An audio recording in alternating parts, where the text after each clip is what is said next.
And now, the final part of this sacred prophetic pilgrimage to Nice, France, St. Joseph Church. May I tell you why this is a World Heritage Pilgrimage?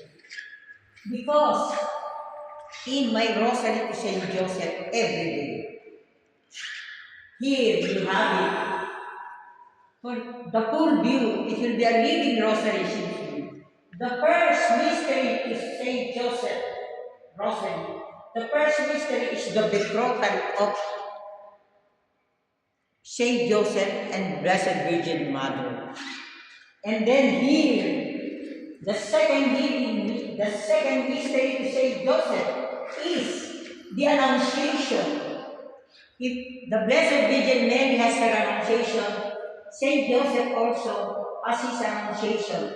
Because when St. Joseph was guided by a dream from the angel, that do not hesitate, fear not, to take Mary as your spouse for the divine plan to be realized. Saint Joseph followed the Annunciation of the angel. And now above them is the third mystery, the Rosary to Saint Joseph, which I recite every day. The birth of Jesus Christ and the naming as Jesus Christ, the name that is above all other names. And over there is the flight to Egypt, when the angel said, "Go to Egypt to save the child." There you see how Saint Joseph, the faithful Saint Joseph, following the will of God every breathing moment, protected the child Jesus. And now that's why he's also the protector of our church.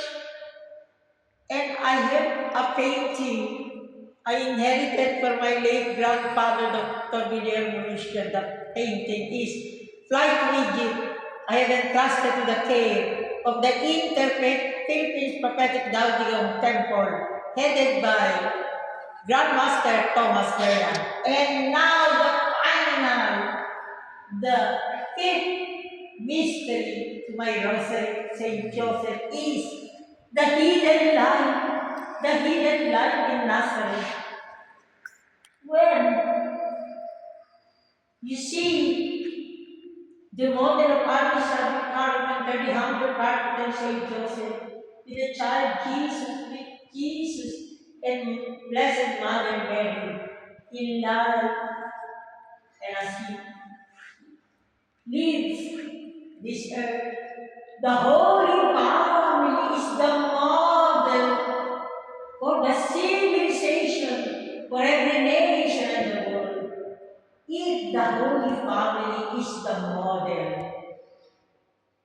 then the civilization will be restored.